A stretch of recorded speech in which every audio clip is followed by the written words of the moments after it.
Today we are going to continue talking about solving a system of equations by graphing. If you remember, to solve a system of equations by graphing, what we are looking for is the point where the two lines are crossing, or intersecting. So I'd like you to think about that. Would it be possible to have a system of equations that would have no solution?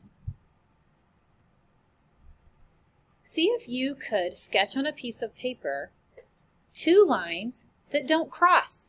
Could that be possible, that there is no solution? There is no point of crossing. Some of you may have come up with this idea. You've learned in the past that two lines that never cross are parallel lines. So if you drew two lines that were parallel to each other, they would never cross or have any points in common. So they would have, therefore, no solution. Let's look at the second question. Would it be possible to have a system of equations with infinitely many solutions? Take a minute and see if you could sketch on a piece of paper two lines where they would have infinite number of points in common. For two lines to have an infinite number of points in common, they would have to overlap for every single point. So if I draw a line like this, and then I want to draw a line that overlaps on top of it every single point, basically they end up being just one line on top of each other. Therefore, where are they intersecting? In every single point, which is an infinite number of points that are on the line.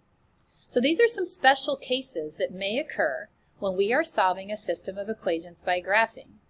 The two lines could, as we previously have talked about, your two lines could intersect in one point, or they could intersect in no points and be parallel, or they could intersect in an infinite number of points, and we'll say infinitely many. So that's what we are going to look at today. So go ahead and add these into your notes. So we have types of solutions. So one solution is what we've already learned.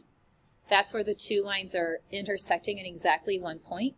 And if you notice, they have different slopes when that occurs.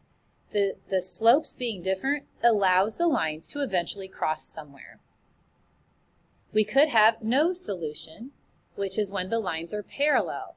Notice when lines are parallel, they have exactly the same slope or slant to their line, but they have different y-intercepts, as I've circled here. So they have the same slope, but different y-intercepts allows the lines to be parallel, which means they will never cross and there will be no solution to that system of equations. Lastly, our two lines could be one on top of the other, and therefore they would have infinitely many solutions. Notice if you have one line on top of the other, they would have identical or the same slope and also the exact same y-intercept. So those are the things that could happen when we are solving a system of equations by graphing. We could have one solution, no solution, or infinitely many solutions. So let's look at a couple examples. In my first example, we are going to graph these two lines, and then we're going to see what happens. Will I have one solution, no solution, or infinitely many solutions? So go ahead and start with the first equation, y equals 2x minus 3, and put that graph on the line.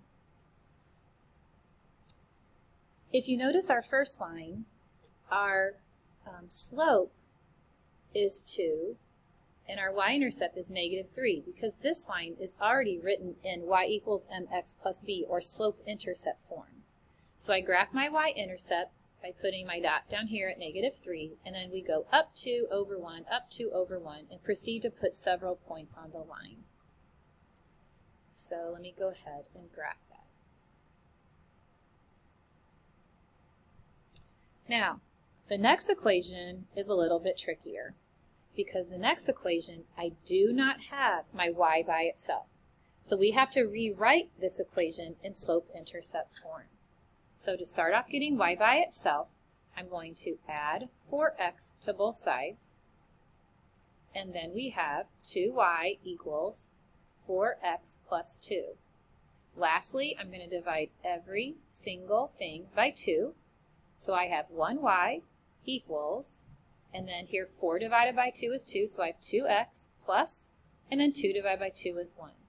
Now that I have this in slope-intercept form, I can graph it.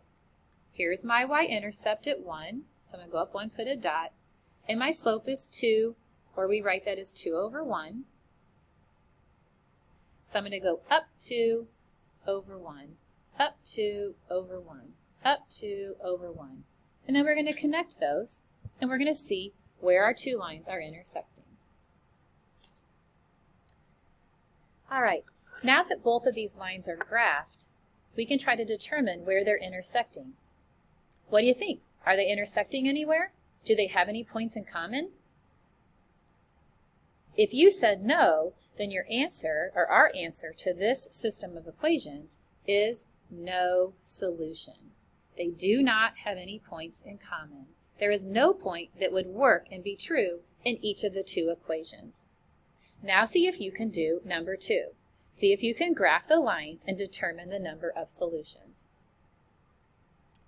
So starting with this first line, to graph it, you should have noticed the y-intercept is 4. So you put a dot there, up 4 on the y-axis.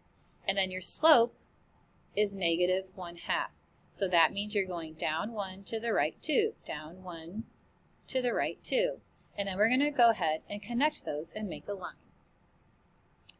All right, if we look at the second equation and we go to graph that, you should notice that y is not by itself. So we need to rewrite it in slope-intercept form. So I'm going to subtract x from both sides to get my 2y by itself. So I have 2y equals negative x plus 8. Then I'm going to divide every single thing by 2. So now I have y equals, and remember in the x, when that negative sign's in front of it, it means negative 1. So if I look at that entire fraction in front of the x, I have a negative 1/2 x plus, and then 8 divided by 2 is 4. Now if you notice this equation compared to the one up here at the top, they're identical. So this equation is going to, when I graph it, is going to be right on top of the other one. So how many solutions are there to this system of equations? They completely overlap in every point, so you should say that there are infinitely many solutions. Every single point is a point that they share and have in common. So that is how you can graph equations and determine if maybe one of these special cases occur, no solution or infinitely many solutions.